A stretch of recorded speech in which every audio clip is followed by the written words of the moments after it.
All right, so speaking of the BS Mueller report and the con man himself, along with his pal James Comey and the rest of them, Zero Hedge. Major Mueller report omissions suggest incompetence or a cover-up.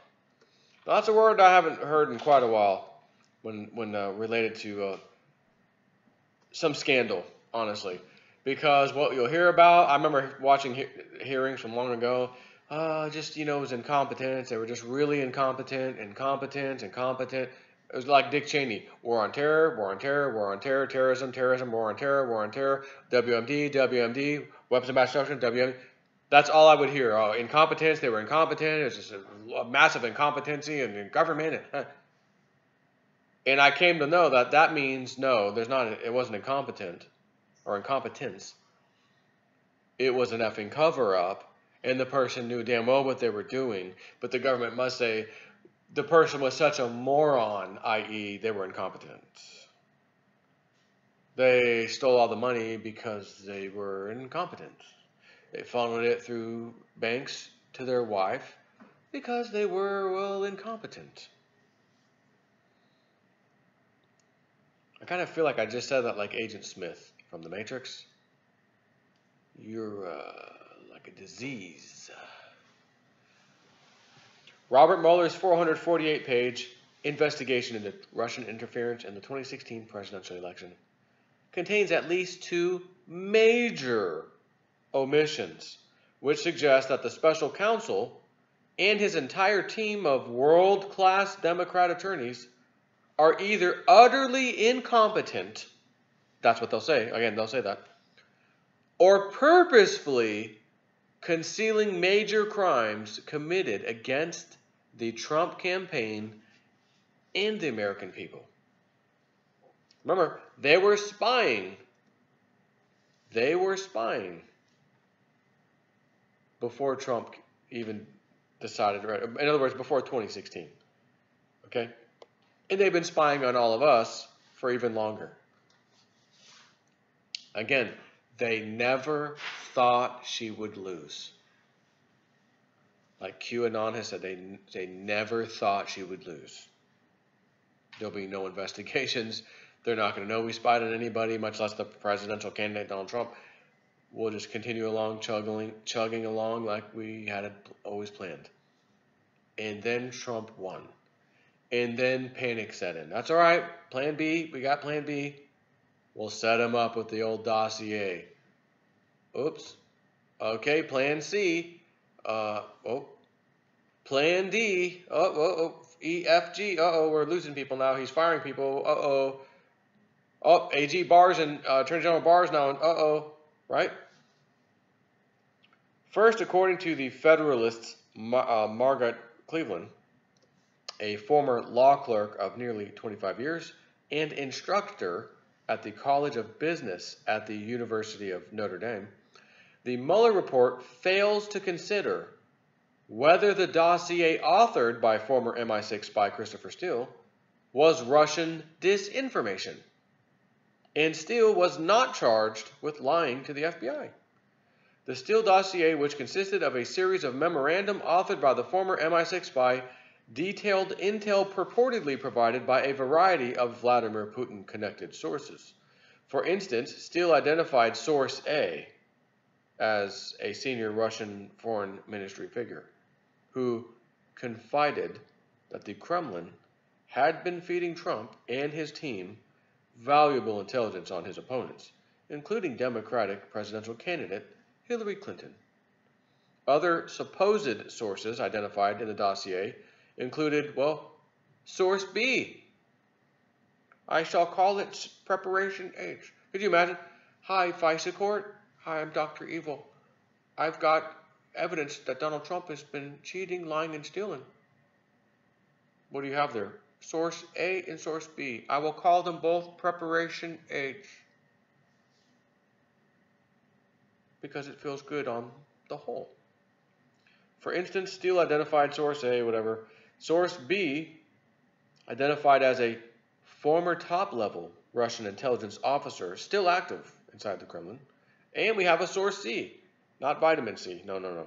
This is the opposite. Source C, a senior Russian financial officer. Oh, and a source G? What about DEF? G, a senior Kremlin official, says the Federalist. As Cleveland posits, given Mueller's conclusion that no one connected to the Trump campaign colluded with Russia to interfere with the election, one of those two scenarios must be true. Either Russia fed Mr. Steele disinformation, or Steele lied to the FBI about his Russian sources.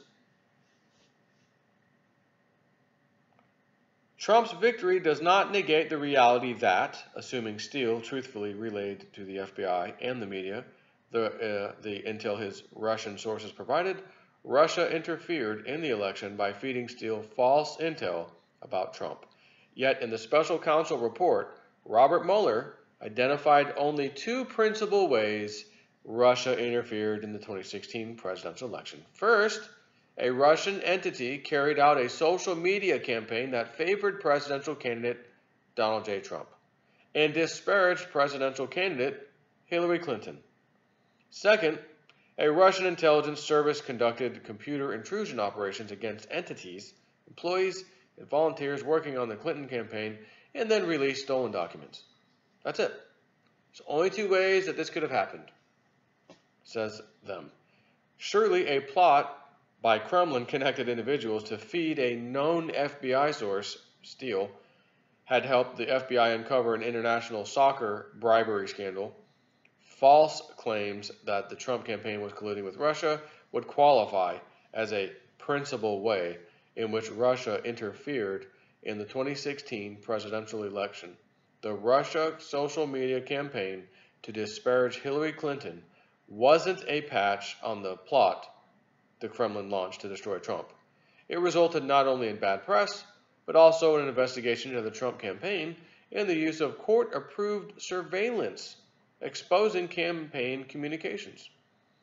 Even though Mueller was authorized, as he put it in the special counsel report, to investigate the Russian government's efforts to interfere in the election, the report is silent of efforts to investigate Russia's role in feeding Steele misinformation.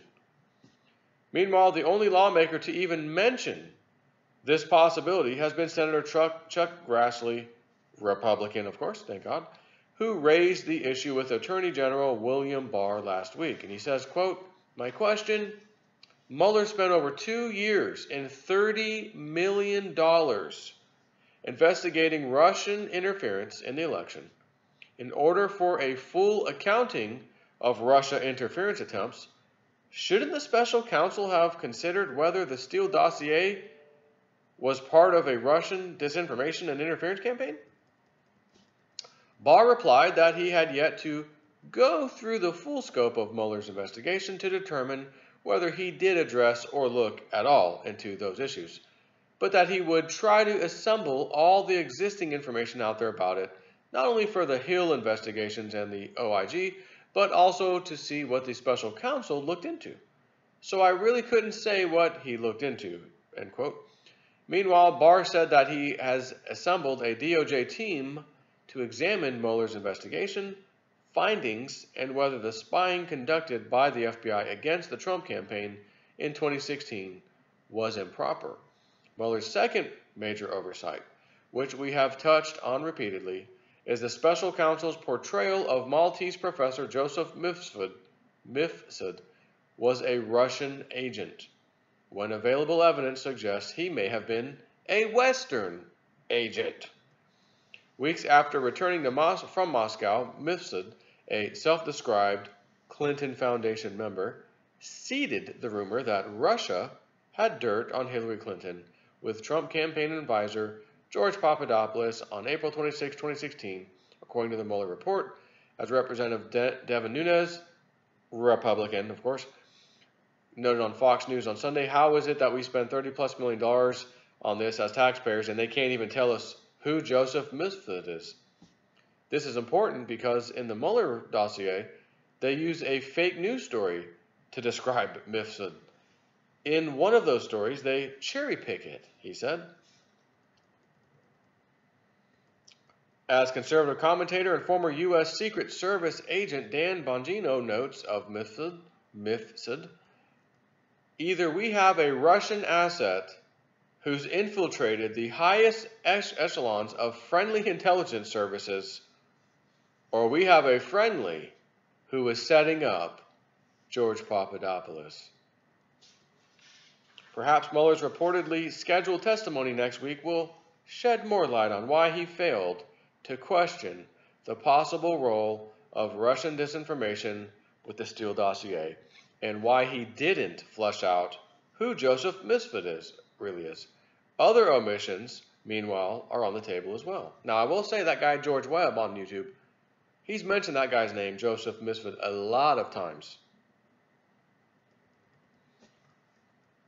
And Representative Matt Gaetz says, Robert Mueller never inquired about Peter Strzok and Lisa Page's insurance policy when he fired Strzok. When Mueller testifies in front of the House Judiciary Committee, I'm going to ask why he never even asked about what evidence might have been polluted by Strzok and Page. That was posted May 6, 2019. That's today. So, I think some fireworks are going to start, my friends.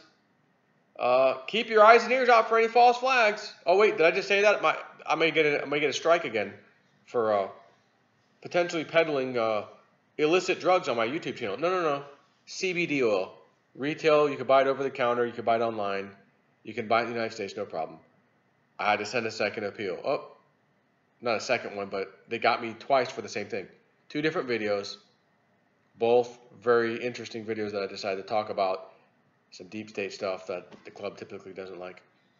And those are the videos that got the little knock knocking on Jay Snip's door. Knock knocking on Jay Snip's door. Whoa. Hey, yeah. Mama, I've got to peel this crap again.